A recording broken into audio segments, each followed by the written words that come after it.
Hey Sol, dumidila-dila na siya kanina kasi nakita niya, dala-dala ko na tong SDN niya. Ito guys, ang SDN, ito parang 400 grams na ulit ito, umaga, mamaya 400 grams ulit tayo sa gabi. Ang dinadagdag ko lang dito is water. So, sa rehabilitation ni Sol, sa pagpapaganda, no, ang dami ng mga nagko-comment na ano na daw, nagkakalaman na daw si Sol, gumaganda na daw si Sol, no? Kahit 2 days pa lang siya sa atin dito, pansin daw nila pati yung coat, kumikintab na daw. Very good naman yung mga comments na nakakatuwa. So, wala naman tayong sikretong iba, kundi SDN. Kasi, ang SDN, kompleto na to sa lahat. Wala na kayo kailangan idagdag dito. Kaya hindi na ako magsusupplement dito kay Sol. Kasi yung SDN natin, kompleto na yan. Siniksik ko na yung formula nito. Sa vitamins, maximum optimal na yung vitamins niyan. Lahat ng nutrients, including calcium, including yung mga, meron niya yung mga omega 3, omega 6. So, tama yung balanse. Fats niyan, enough lang, no? 12%. Hindi sobra para hindi naman maging obese yung aso. Pero puro maganda yung katawan niya, muscles, bone density, hindi lang fats. Ayun, nagliliklik si Solo. Ano, kanina bago ko kumuha ng dog food, hinawakan ko yung likod niya habang nakaupo siyang ganyan. Hinawakan ko galing sa labas, tumayo bigla, nag-growl. Ano, pero hindi naman tayo natatakot kay Sol. Come on, Sol. Tayo na. Sige na. Alam ko ito ay ano lang naman, defensive lang naman. Fear, aggression po yan. Pero whether fear, aggression man yan or hindi, ay delikado pa rin. Lalo na malaki yung aso. Lalo na pagka, ano na to, nag-recover ng katawan to, malakas to. Oo, sige na Sol. Sige na, come on. Come on, get up. Naiya siya sa akin eh.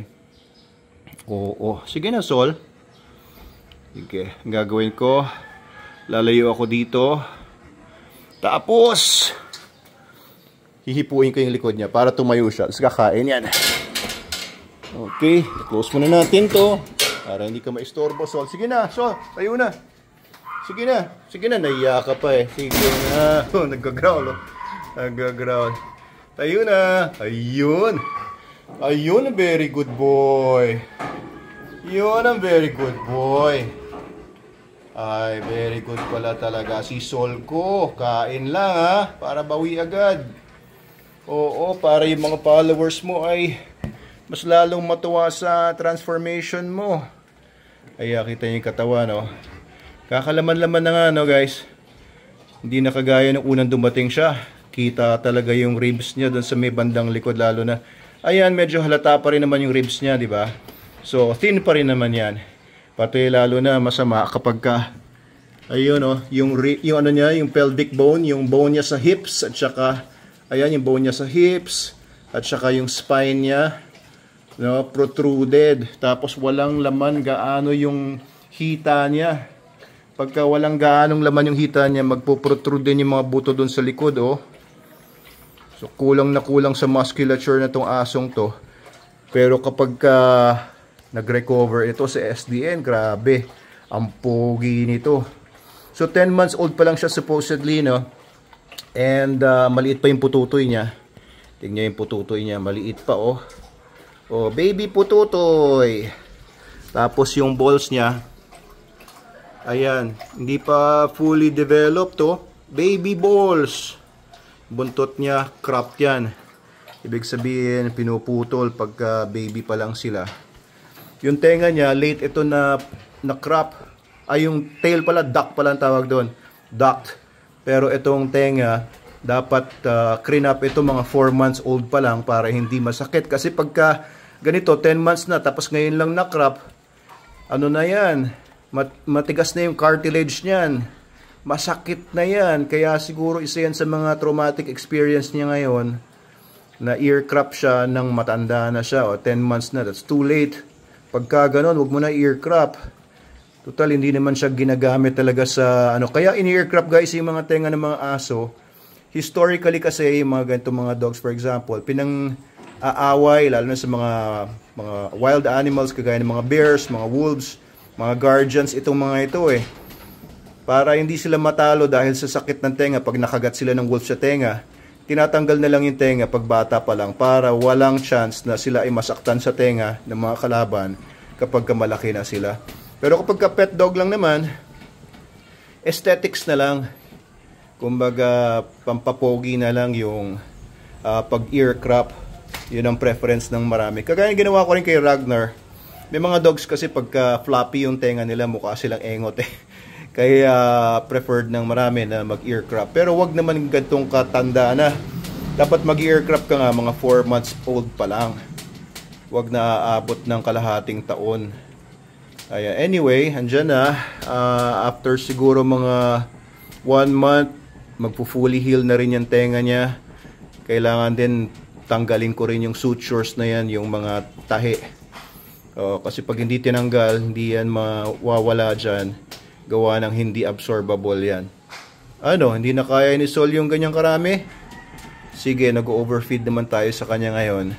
And siguro siya na rin magre-regulate sa sarili niya. Layo tayong konti, baka nahihiya lang siya sa akin. So okay, Sol. Gumagalaw yung cage nila. Humihinga si Logan eh.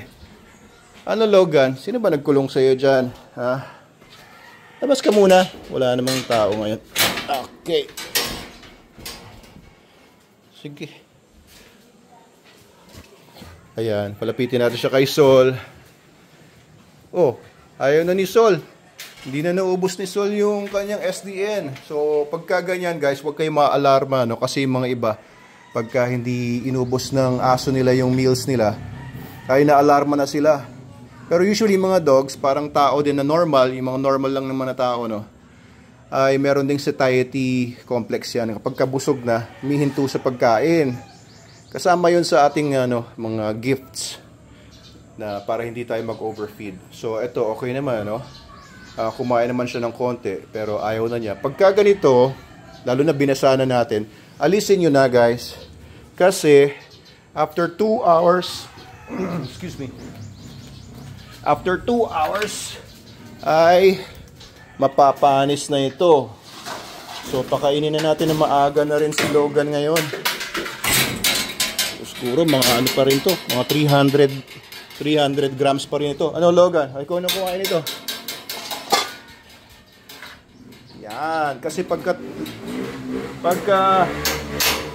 binasanin niyo yung dog food, sira na yun after 2 hours. Huwag niyo nang pakainin sa aso at panis na yun. So, yung SDN natin, okay naman yan. May mga probiotics yan. Meron din prebiotics, pagkain ng probiotics para maganda ang kalusugan. Very good talaga si Logan. Kailangan mo paligo. Oo, dumi mo na. Kasi dyan siya natutulog sa baba madalas. O kaya doon sa may gate or dito. Ayan, kaya kailan ko ba pinaliguan ito? 1 month na yata. Pero matibay ang balat niya. Hindi nagkakaroon ng mga rashes or mga hot spots. Basta maganda yung pagpapakain niyo dun sa aso. At saka healthy yung aso. Hindi naman kailangan paliguan madalas. Kung kailangan lang. Oh, yan yung itlog ng fully mature na dog. Na hindi pa fully matured nga itong si Sol natin. Bata pa si Sol, ano?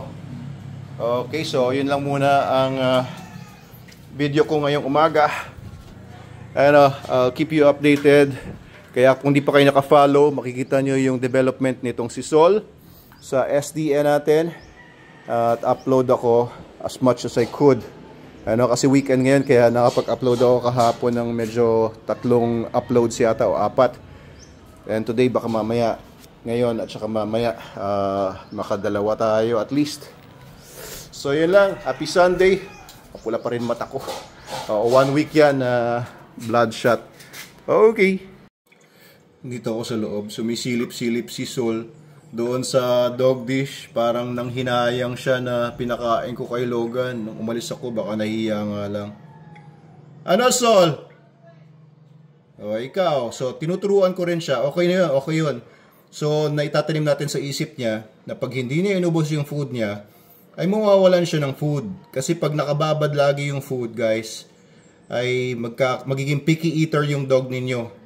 Kaya pagka binigyan nyo ng food, ayaw niya, alisin nyo na. Kung adult, next day nyo na ulit bigyan.